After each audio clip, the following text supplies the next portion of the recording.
Begin to say, restore me, Restore oh me, oh God. God. I want to put your attention to the book of Mark today, Mark Gospel chapter 5. And we want to talk for a very short while on the topic, I am restored. Yes, God. Come on, just believe it in your spirit that I am restored. I am restored. I am restored. I'm just going to put on my preaching hat for a while so my voice will change for a short while. And then I will sit back on your keyboard and play for you. But to God be the glory. Oftentimes when people of God are in the place where we are going through things inside of our life, it is there that we find that we need something called restoration. It is here every time that we're going through things, we're not sure how God's going to bring us out. We're not sure when it's going to happen. We're not sure if it's going to happen. Somebody say, restore me, God. This is the opportunity in this day, I believe, that the Holy Spirit did not allow me to study, did not allow me to consecrate, did not allow me to do anything. Because why? He says, I want to speak to my people today. Anytime the Holy Spirit wants to speak, I just lay back and I say, Lord, let your will be done. So he says, let my people know I am about, or I am restoring you right now. Come on, look at the person behind you and say, they're going to be restored. See him there, let him know, you're going to be restored. You're going to be restored. You're going to be restored. Mark chapter 5 now, it is here in Mark now, his aim and objective is to proclaim this gospel of Jesus Christ. But he is trying to let the people know that this Jesus that we serve, this Jesus that we worship, he is the Messiah. He is the one true and living Messiah. Let me read for a while. Jesus has just demonstrated that he had power over nature in our pretext. You remember the story. Jesus now was sleeping at the bottom of the boat, and his disciples then was wondering, why is this man sleeping? Throughout the accounts of Mark, Jesus is recorded to have healed many sick and cast out many demons. The book of Mark will unfold to its climax that Jesus is the Messiah. Someone say, restore me. The one who has authority and has been given all power in heaven and in earth. Mark describes Jesus' journey to be the all-powerful Messiah by presenting the facts of Jesus' authority. From Mark's introduction, the author makes the reader to anticipate Jesus' next move. Are you with me today? If he says that Jesus heals the sick, the writer then presents many different types of healings that Jesus has authority over. If the writer says that Jesus performed many signs and wonders, then stories will follow that aim to describe the many signs, you're with me? That Jesus did. The book of Mark now arrives to our text that describes the demons that Jesus has been silencing from Mark's pretext. And all the pre-chapters, Mark chapter 1, 2, 3, and 4, every time the demons would say, we recognize you, we know who you are, Jesus would say, hold your what? Hold your peace. Now it comes to a place where Jesus now has to address these demons and has to address the people that has these demons. Someone say, restore me, oh God. Oh God, I worship you. Chapter 5 now describes a story of a man who was being possessed by the devil. The possession was that this man's, let's make it quite clear, he was possessed by the devil. The possession was that this man's body had become the host for 2,000 unclean spirits. Okay? Devil, hosts, unclean spirits. I believe that it is in this text where the religious agenda, someone said the religious agenda. The religious agenda. Oh, you know we ain't religious, right? Okay, because there are no perfect. All right. Which is to label men to be demoniacs, like demons. The religious agenda is to label men to be demoniacs. This is where they get their fuel. We often use this text to identify the actions, watch this, of someone who was possessed by the devil and has unclean spirits. This is the text that we all use, that they use to demonize us, to say that we have demons. Okay, there are many biblical translations. Now, let me explain why the Holy Spirit wanted me to deal with this because I started to wrestle. And he says, this is what I want you to preach when you call me. And he says, this is where I want you to go from. And I'm like, this is relevant. He says, well, we have labeled people who need deliverance based on some of the actions that they demonstrate. And some of the actions that we will see this young man demonstrate is one of the things or one of the areas that people say that is how we can identify that the person is possessed with the devil and has unclean spirits. Okay, so now there are translations, not interpretations, but translations. One of the translations is in the Good News Bible. The Good News Bible says that when the unclean spirit acts up inside of this man, you see, it says when it acts up in this man, then he does these particular things. Then there is the Oxford translation. The Oxford says that when this young man, not young, but when this man does these signs, it is that he is a demon. See, these are translations. This is why, as a theologian, this is why when you're going through some stuff, you can't just jump on anyone's translation. Then we have the King James Version, and he comes along and he gives us two particular persons. He gives us the character of the demon, and then he gives us the character of the what? Young man or the man. Okay? So these are just some translation. But Jesus' agenda in this text is not to demonize the man, but to revive the man and strengthen one's purpose, which is to be restored vessel. Somebody say, restore me, O God. I want to say that again. Even though there are translations of biblical texts. Thank God for my brother just walked in. I wanted to introduce you all to him. Even though there are translations of biblical texts, we are not to jump on them, but recognize the purpose of Jesus within this particular text. Now remember, these demons been bothering Jesus all along. But his assignment is not to criticize the individual who may be demonstrating that I have unclean spirit in my life. Because guess what? He comes to what? Restore the mind. So Jesus' agenda, let me read it again, is to restore the young man. And so that we all can be used as vessels of the Holy Spirit. Let me read a little bit from the text. Let's read. And it says, chapter 5, verse 1. And I will have to read up into 19. So I guess we can get some readers today. You all ready? I'm not going to do an exegetical sermon. Not either. It's going to be theological. This is a topical sermon, so I'm just going to go with the topic of I am restored. Amen. And so I'm not going to be doing scripture for scripture. That's going to take too long. Chapter 5, and let us read. Go. And they came over unto the other side of the sea, into the country of the Gadarenes. And when he was come out of the ship, immediately there met him out of the tombs a man, this is the King James Version, with an unclean spirit, who had his dwelling among the tombs. These are some of the characteristics that people would judge you to say that you have an unclean spirit. Watch this. Who had his dwelling among the tombs. Maybe I'm dwelling among the tombs because I'm tired of people stressing me out. And no man could bind him, no, not with chains. Tell me, why would you want to bind somebody? Hello? Why do you want to bind someone? Verse 4, because that he had been far often born with fetters, and chains, and the chains had been plucked asunder. Didn't Samson do that stuff? Did he have a demon? And the fetters broke in pieces. Neither could any man tame him. Anyone ever tame a dog?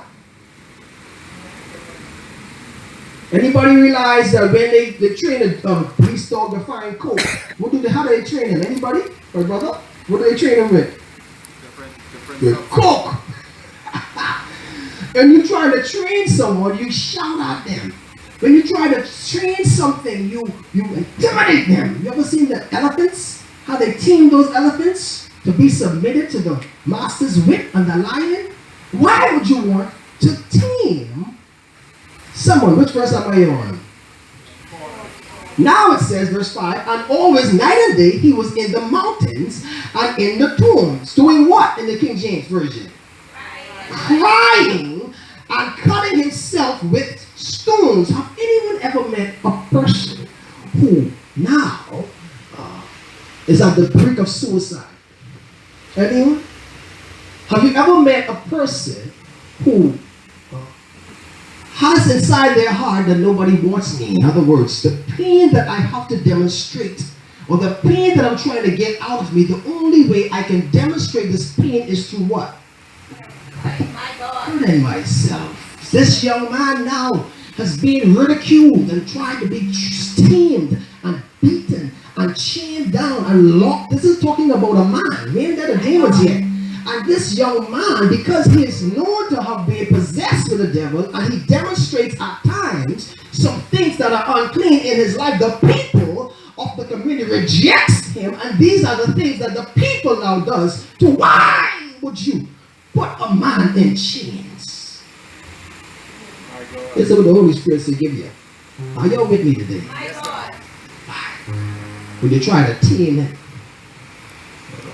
Which verse am I on? And he cried with a loud voice and said, but when he saw Jesus afar off, now if they say that these are ways that we define an individual who is possessed with the devil and operates under an unclean spirit, let's read number 6. I get mad, y'all. They ain't mad as y'all. This is just what we call righteous. And you see me this summer say, yeah. You gotta practice a year, man. You gotta practice a year. Someone say, I'm a preacher now. Come on, practice a year. Say, yeah. Come on, say, yeah. Come on, Desi, say, yeah. That's what somebody say, yeah, my God, yeah. Let them know I was down and out. But it's all right. God's about to restore me. And when he came back as a preacher. Someone say, I'm going to preach to you. Come on, I want you to speak in the spirit. Think of all the people who have oppressed you. Think of all the times they pulled you down. Think of all the times they ridiculed your name, maligned your character, trying to make you look like them. But when God finished with you through what you're going through, you'll have a new anointing. Someone say, I'm a preacher. Oh my God. Yes, you chained me. Yes, you beat me. Yes, you tried to tame me. Yes, you had me locked down. But when God restored me, I'm going to rise. Someone say, I am restored. Oh my God. Yes, I'm in a dead place. Yes, I'm in the tombs. But I have something on the inside. I wish I could get someone to walk in this house, man. Somebody walk with me. I say, I got something on the inside of me. I believe that I'm going to be restored. I got something in my mind. I know I don't look like I used to. I ain't going to act like I used to act. But I am going to shut up. I don't believe this. Someone say, I am going to walk with me. I understand. I didn't get it yet. I need to walk around in here. Somebody walk in this house. I say this place will be restored. The life of the ministers will be restored. The life of my church will be restored. I am restored. I can't hear nobody in here. Say, I am restored. Thank God Almighty. I may be in a dead place like I said. I don't know what your dead place is. I don't know if you're broke. I don't know if you're sick. I don't know if you're almost dead. But all I know is the Lord sent me here to tell somebody, come on, shout it in the atmosphere. Shout it in the atmosphere. Shout it again in the atmosphere. You got the person in the spirit. I say, I'm coming, I'm coming, I'm coming. I'm coming, I am coming. The reason I'm coming, I don't care where you run from me. You do me wrong, but you run. Great God Almighty. They do you wrong, and they run. I can see your hand right into this. But guess what? Wherever you are, God will send me to you. And I am coming, so I'm coming. Daddy say, I'm coming. I'm coming. Oh, you sound like a preacher. And when God restore you, you say, I am coming. Woo! I have a prophetic conclusion of this text which will encapsulate everything that I've said.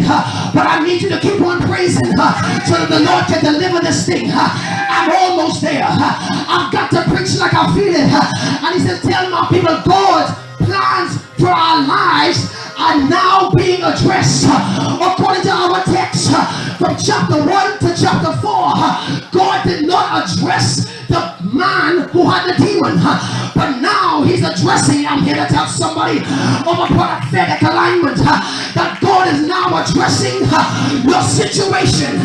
He's now addressing your life. Yes, they cast me down. Yes, they said you have an unclean spirit. But God said, let my people know I'm now addressing your situation. Come on, somebody walk in me and shout in this place, I am restored. Come on, one more time, I am restored. Great God Almighty, I know we all walk like we walk out. If the young man, have you ever thought why this young man was hanging up by the tombs? Because they had no airplane. He was hanging by the tombs by the lake because that was the main entrance of the city of Nazareth. In other words, I'm trying to get far away from people as I possibly can. I don't care if I gotta sleep by the airport. He was a man operating in faith. Look here, if the next plane come, I don't want it. Did the Lord say it to me? Did the Lord say it to me? Did he say it to me? Did he say, you know like God said it to me? Come on, somebody. Let them, he was trying to run away. If we can run away, I preach from experience, man. You're about to praise and here with me. I am restored. Come on, say it in the atmosphere. I am. I preach about 10 people, but in the spirit I see thousands of people. I preach about 10 people, but I already see the building going up. I already see the cars parking around the corner. I already see across the street labeled. I already see what God is restoring. Come on, somebody walk in here with me. And let them know I am restored. I finished fast, I promise. And now watch this. If you're gonna run, you wanna run. So if I had a towel, I'd throw in the towel. If I had something to rest my towel, I'd arrest it there. But when the Bible says this young man was in the tombs, what was he doing? Crying. Is there anybody up in here crying? When you cry, God will answer. When you cry, God will answer. Somebody say it with me. When I cry, Pastor. When I cry, God will answer. They gotta hear from you when you cry. God will answer. You gotta believe when God cry. God will answer. Through God's servant.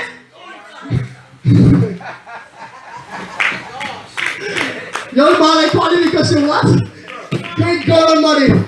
God will answer when you cry. I believe someone, come on, just play, man. You got this. When you cry, God will answer. I believe, I don't care, I don't got the words to say, but I believe this young man, this old man, this young woman, old woman, she was crying in the wilderness. She was crying in the tombs. And if I can hear somebody say, she's crying, God, restore me.